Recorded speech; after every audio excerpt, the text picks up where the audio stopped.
Normalmente cuando se piensa en un contrato, la mente evoca de inmediato un entorno muy aséptico, ¿verdad?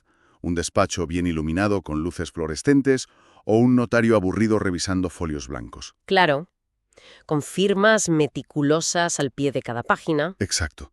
Todo resulta sumamente civilizado. Es un sistema que ofrece una sensación de seguridad inquebrantable a quien participa en él. O sea, es una transacción que se fundamenta enteramente en la confianza institucional y en la ley humana. Proporciona una reconfortante sensación de orden sobre nuestro entorno, aunque a veces sea frágil. Pero cuando se cruza la frontera y se entra de lleno en el oscuro mundo del ocultismo y la demonología, ese despacho civilizado desaparece por completo. De repente el contrato exige elementos que desafían toda lógica y cordura. Totalmente. Esa supuesta seguridad se desvanece en el aire y revela algo mucho más primitivo. Se ingresa en un territorio donde el orden es una simple y peligrosa ilusión. Y las cláusulas ya no se redactan con tinta azul, se escriben literal y figuradamente con sangre humana y animal. Desde luego. Pues bien, en la exploración detallada de hoy se sumerge en esa perturbadora intersección.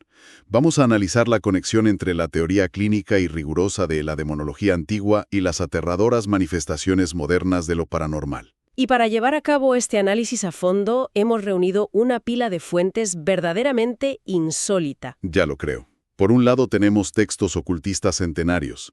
Destaca sobre todo el infame Grimorium Verum, o el verdadero Grimorio, un documento que según los registros fue publicado originalmente en Memphis por la misteriosa figura de Alíbec el egipcio allá por el año 1517. Un texto fascinante.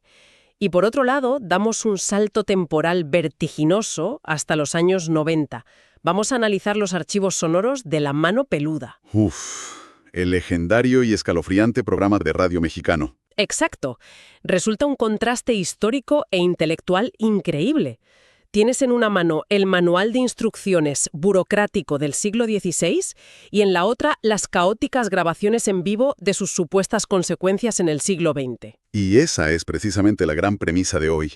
Queremos plantear qué ocurre exactamente cuando esas meticulosas y sangrientas instrucciones redactadas hace casi 500 años parecen cobrar vida. Y salirse totalmente de control en medio de transmisiones de radio en vivo. Ante los oídos atónitos de millones de oyentes. Madre mía. Es que para comprender la magnitud del caos de una supuesta posesión en directo, primero es imperativo mirar hacia el pasado. Hay que entender cómo concebía la mente renacentista que el ser humano podía controlar a estas entidades transdimensionales. Vale, pues vamos a desgranar esto. Porque intentar comprender las páginas del Grimorium Verum es como si alguien intentara leer un manual para desactivar un artefacto explosivo altamente inestable. Pero redactado por una mente sádica, ¿no? Totalmente. Un simple error de cálculo, un corte hecho en el ángulo equivocado, y todo estalla de la forma más letal posible. No se trata simplemente de agitar una varita de madera y recitar palabras en latín macarrónico. ¿Qué va? El nivel de exigencia y el detalle obsesivo de este texto lo convierten en un procedimiento casi legal y sumamente físico. Representa una burocracia infernal llevada al extremo más absoluto. Es que el grimorio no deja ni un milímetro de espacio para la improvisación del operador. La precisión quirúrgica es la única barrera que garantiza la seguridad vital del invocador frente a la aniquilación. Y ojo, hay que hablar de esa precisión, porque roza el delirio. Para empezar a realizar siquiera el hechizo más básico, el texto indica que se requiere un pergamino virgen. Y evidentemente no es un folio especial comprado en una papelería. No, claro. Debe fabricarse exclusivamente con la piel de un animal que jamás haya procreado. Normalmente un cabrito o un cordero muy joven. Y el método para obtener esa piel es de una rigidez asombrosa. Exige un sacrificio realizado con un cuchillo de acero completamente nuevo. Pero espera, que el texto es tajante.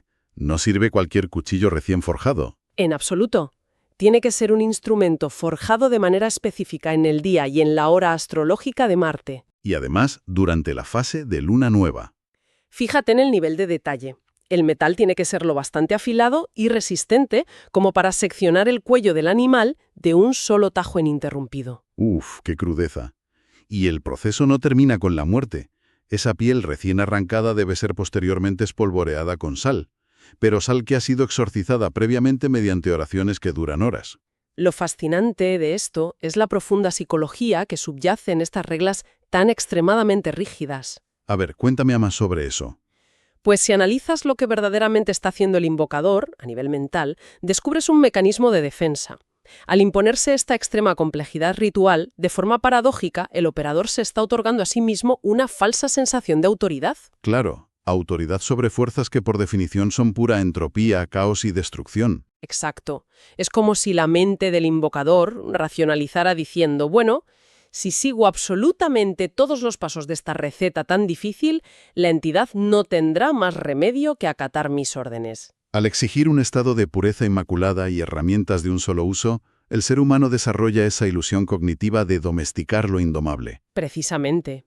La alterísima complejidad del ritual actúa como un escudo psicológico fundamental.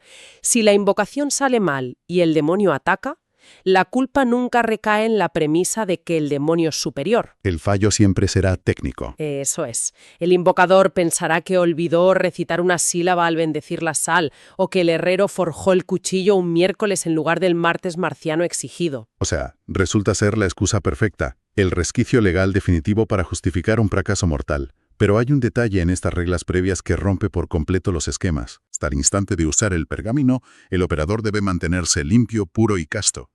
¿Cómo se explica esto? Es chocante, la verdad. Es que hablamos de un documento de magia negra increíblemente oscuro, instruye sobre degollar cabritos y firmar pactos infernales, y a la vez exige una pureza moral y física estrictísima. Esa es sin lugar a dudas la gran ironía cosmológica de la magia ceremonial de esta época. Hay que entender que el mago, dentro de esta visión del mundo, no se postra ante el demonio como un pecador que suplica un favor. Ah, claro, ¿no es un esclavo? Al contrario, se erige como un delegado del orden divino. Utiliza constantemente los nombres impronunciables de Dios y la autoridad de los coros angélicos para doblegar a la entidad oscura. Ya veo. Por eso la pureza es innegociable. Exactamente. Si el alma del operador está manchada por la transgresión, pierde instantáneamente su escudo de autoridad divina. Y el demonio, al percibir esa debilidad, simplemente lo destruirá sin contemplaciones. Tela. Y hablando de doblegar entidades, es imposible ignorar la mecánica de los famosos sellos demoníacos. Esos símbolos geométricos que el texto obliga a aportar para garantizar la obediencia. Las instrucciones son súper perturbadoras. El grimorio detalla que este sello protector debe dibujarse con la propia sangre de quien opera el ritual, o, y esta es la alternativa oficial del libro, con sangre fresca de tortuga marina. ¿Una alternativa bastante específica? Espera, es que hay que detenerse en este punto, hay que ser críticos. Sangre de tortuga marina en el centro de la Europa del siglo XVII, allá por 1517. Suena complicado de conseguir, desde luego. Es que suena muchísimo más a un filtro intencionalmente imposible para disuadir a los curiosos. O para proteger la reputación del autor.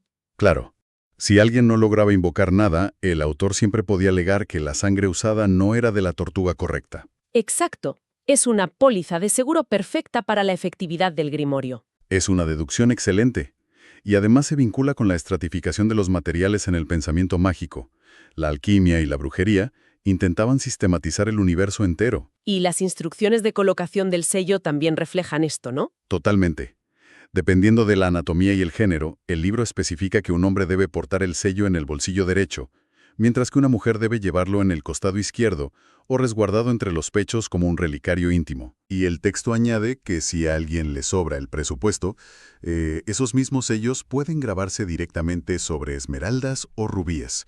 Afirma que las gemas preciosas poseen una afinidad natural superior con los espíritus. Todo ello refleja una visión del mundo donde la geología, la biología y los astros son simples engranajes de una gran máquina ritual. Pero lo verdaderamente escalofriante es el propósito final de todo este esfuerzo hercúleo.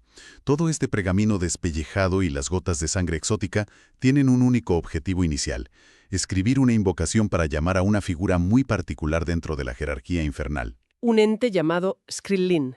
¿Skrillin? Sí. Skrillin es, desde un punto de vista operativo, la figura central del Grimorium Verum. No es el demonio supremo, pero es el intermediario indispensable. Se le podría definir como el mensajero plenipotenciario del infierno. Básicamente hay que imaginar a Skrillin como el jefe de gabinete del inframundo. El burócrata supremo que gestiona la agenda del abismo. Una buena analogía. El grimorio advierte que al invocar a Skirling sobre el pergamino virgen, este ente desciende portando la autoridad absoluta del mismísimo emperador del infierno. Él es la llave. Es el único que posee el poder jurisdiccional para obligar a otros demonios de altísimo rango a aparecer. Figuras colosales de la mitología, como Lucifer, Belcebú o Astaroth. Y los obliga a materializarse en el plano físico, completamente en contra de su voluntad. Ese es el núcleo conceptual y la promesa de venta de estos grimorios antiguos. Venden la quimera del control absoluto. La reconfortante y soberbia idea de que a través de geometría dibujada con tiza y firmas de sangre la humanidad puede mantener encadenadas a las fuerzas más oscuras de la creación.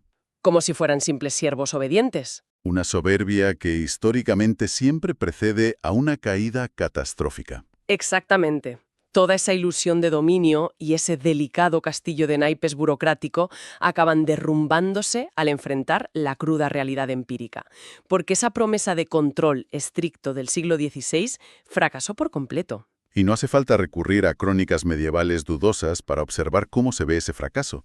Existe un archivo contemporáneo donde se puede escuchar de forma visceral cómo suena el momento exacto en que ese contrato se rompe, y el caos absoluto asume el mando. Aquí es donde la exploración da un giro espectacular. Totalmente. Aquí la cosa se pone realmente interesante para quien nos escuche. Dejamos atrás el polvo del Renacimiento y damos un salto al México de la década de los 90. Un cambio de escenario brutal. En el año 1995, el productor Mario Córdoba diseña un formato para la frecuencia 104.1 que se convertiría en un fenómeno masivo en Hispanoamérica. Y alcanzó su cenit bajo la conducción de Juan Ramón Sáenz entre 1999 y 2010. Hablamos, por supuesto, de La Mano Peluda. Efectivamente, un experimento mediático brillante que revitalizó la tradición oral, radioterror, emitido rigurosamente en vivo. Su premisa era desarmadoramente simple. Se abrían las líneas telefónicas y la audiencia llamaba desde sus hogares en la madrugada. Para relatar sin filtros ni red de seguridad sus encuentros con lo inexplicable. Y entre las miles de horas de grabaciones existen testimonios que paralizaron la respiración de un país entero.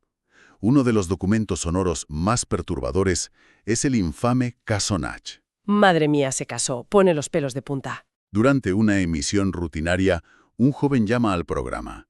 Su voz transmite un pánico genuino y profundo. Relata que desde hace 6 meses está siendo víctima de un asedio total.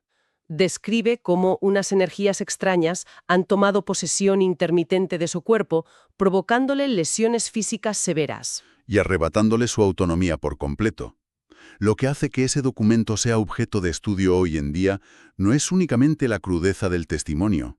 Es la escalofriante progresión fonética que ocurre justo frente a los micrófonos. Es un descenso a la locura transmitido a nivel nacional. Las miles de personas que sintonizaban esa noche se convirtieron en testigos auditivos de una transformación inimaginable. En mitad de la conversación, Nach pasa bruscamente de estar sumido en el terror a algo mucho peor. Interrumpe su propio llanto para expulsar sonidos que la anatomía humana apenas puede sostener. Exacto. Se escuchan voces graves desdobladas, rugidos guturales, que vibran con una resonancia totalmente antinatural. La audiencia asistió en tiempo real a lo que acústicamente parecía la anulación completa de un ser humano, demostrando que ninguna regla de un grimorio antiguo estaba protegiendo a esa persona. Y ese archivo no es un caso aislado. Existe otro relato perteneciente a la 6ª temporada del programa que indaga en un tabú aún mayor: la corrupción de la inocencia infantil. El segmento conocido como Roberto el niño con cuernos. Ese testimonio es de una oscuridad sofocante. La llamada la realiza un padre cuya voz denota un nivel de agotamiento y desesperación absolutos. Llama a un programa de Radio Nacional porque ya no encuentra respuestas ni en la medicina ni en la iglesia. Denuncia una alteración física directamente imposible. Asegura que en la estructura craneal de su hijo pequeño están empezando a brotar protuberancias óseas similares a cuernos. Pero es que la deformación física es solo el síntoma visible. El padre narra cómo el comportamiento del niño se ha transformado en algo macabro. Describe al menor jugando metódicamente a mutilar sus juguetes. Y mientras hace eso, mantiene conversaciones largas, fluidas y coherentes con una entidad a la que el niño identifica sin tapujos como Satanás. tratándolo como a un confidente íntimo. A ver, hay que hacer una pausa analítica importante aquí. Frente a un caso como el de Roberto, o los tonos guturales casi cinematográficos de Nach, resulta inevitable cuestionar los elementos narrativos. Claro, es fundamental mantener el rigor. ¿No resulta sospechosa la extrema familiaridad de los detalles? Estos arquetipos de la voz profunda y demoníaca, los cuernos o la aversión a lo sagrado, ¿llevan miles de años codificados en la cultura judio-cristiana? Es una observación muy válida. Me pregunto, ¿es posible que la emisión constante de un programa de esta magnitud actuara como un inmenso catalizador psicológico? Es decir, ¿podría la sugestión masiva empujar a individuos con trastornos severos a replicar estos moldes clásicos? ¿O existe la remota posibilidad de que la señal de radio estuviera verdaderamente documentando presencias inexplicables? Si conectamos esto con una perspectiva más amplia, llegamos al núcleo de por qué el medio radiofónico es tan poderoso para el fenómeno paranormal. Antes de responder, es crucial mencionar textos fundamentales como la Pseudomonarchia Daemonum de Johann Weyer. Que es esencialmente el gran catálogo clasificatorio de demonios escrito en el siglo XVI. Exacto. En esos estudios clásicos hay un patrón claro. Las entidades oscuras rara vez buscan la sutileza. Su objetivo primordial es manifestarse de la forma más pública, grotesca y desestabilizadora posible. Precisamente para fracturar la moral de la comunidad. Y aquí es donde radica el papel crucial del medio. La radio elimina por completo el mundo visual. A lo largo de la evolución humana, la luz y la visión han representado invariablemente el orden y la razón empírica. Mientras que el oído, especialmente activado durante la soledad de la madrugada, te transporta a un estado primitivo de vulnerabilidad. Totalmente. El cerebro, al verse desprovisto de información visual, se ve forzado a rellenar los vacíos oscuros con sus temores más atávicos. La radio no solo transmitía la histeria de un individuo encerrado en una habitación. Al amplificar esos gemidos a millones de hogares, el programa logró lo que los grimorios advertían. Rompió la frágil barrera que separa el terror mítico del entorno seguro y cotidiano de la audiencia. En otras palabras, la falta de imagen convierte a quien escucha en un co-creador del monstruo. Ya sea un fenómeno de psicosis indicida o una entidad abismal, el efecto devastador en la psique es exactamente el mismo. Totalmente indistinguible en sus consecuencias prácticas.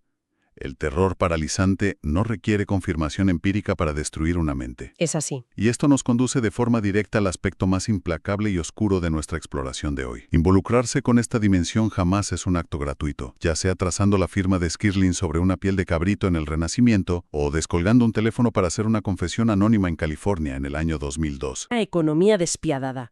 Siempre exige una transacción. Siempre hay un pacto. Y el saldo de esa deuda termina cobrándose de manera inexorable. El concepto del trato diabólico está incrustado en los cimientos de toda esta tradición esotérica. El Grimoriarium Verum, de hecho, no intenta camuflar esta realidad mercantilista. La detalla con un morbo casi contable. Garantiza favores extraordinarios, pero exige un tributo ritualístico y moral que garantiza la condena del alma. Los favores que promete son de una magnitud de locura. Como el famoso procedimiento para otorgar al invocador el don de la invisibilidad. Ese ritual es tremendo. No se trata de pronunciar un susurro etéreo y desvanecerse, no. Las instrucciones ordenan conseguir el cráneo decapitado de un hombre muerto. Un requerimiento ya bastante lúgubre de por sí. Y tanto. Un miércoles específico instantes antes del amanecer, el operador debe insertar 7 judías negras dentro de las cavidades del cráneo. Una en la boca, 2 en las órbitas oculares y 2 en los canales auditivos. Posteriormente se trazan signos arcanos en la tierra. Este nivel de detalle morboso requiere una explicación basada en la mecánica de la magia simpática. En el pensamiento esotérico, lo similar produce lo similar. Claro, utiliza semillas que representan el entierro y el crecimiento en la oscuridad.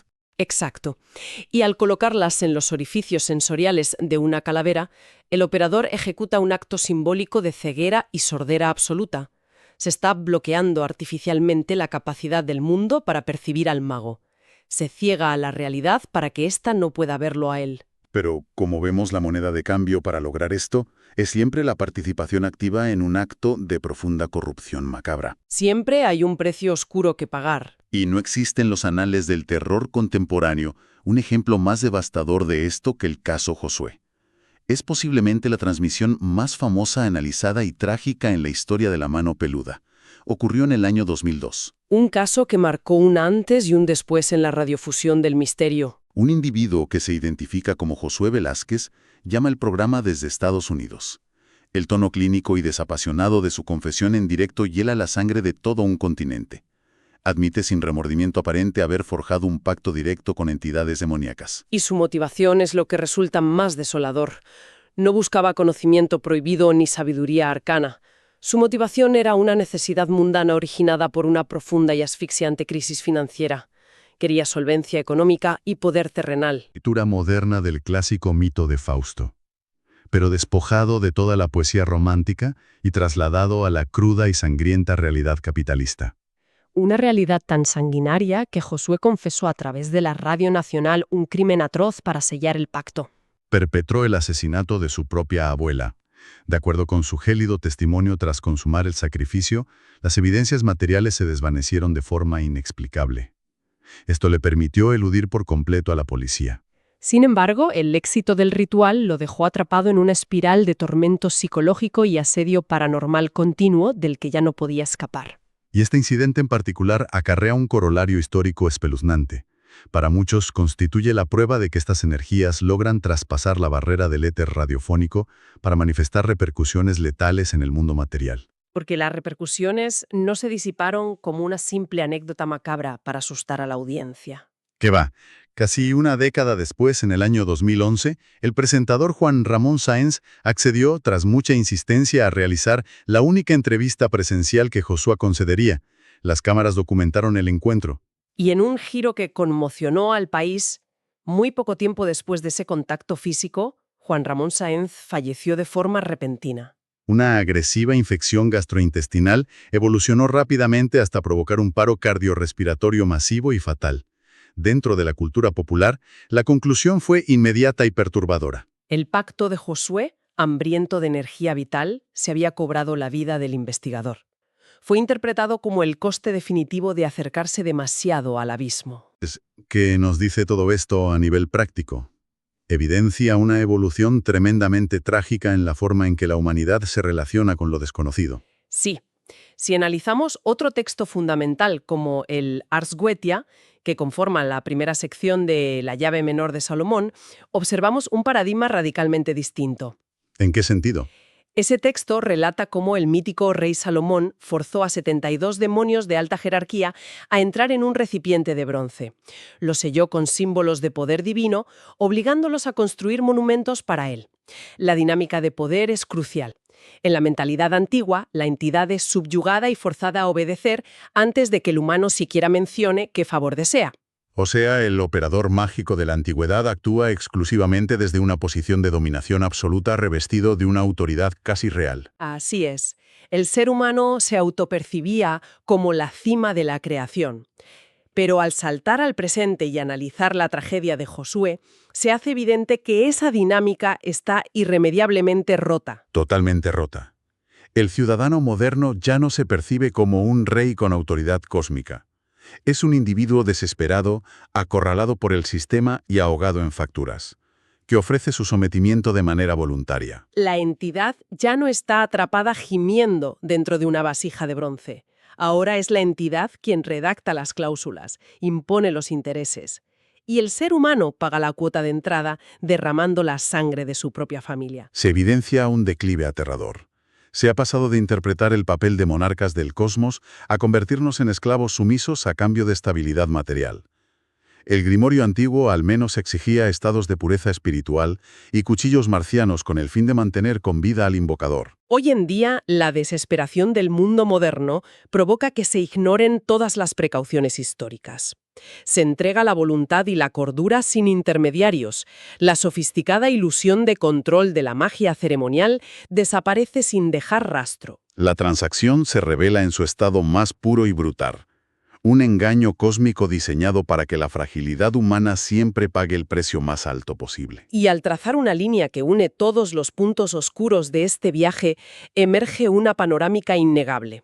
Hemos transitado desde esa obsesiva y arrogante ilusión de control burocrático del siglo XVI, donde eruditos medían con cuentagotas la tinta elaborada con sangre de tortuga marina y calculaban la fase de Marte para evitar un error fatal. Hasta terminar colisionando de frente contra la cruda e incontrolable realidad del mundo contemporáneo, donde voces inhumanas rasgan el silencio tecnológico de la madrugada. Y el terror más primitivo se inyecta directamente a miles de mentes a través de una antena de radio.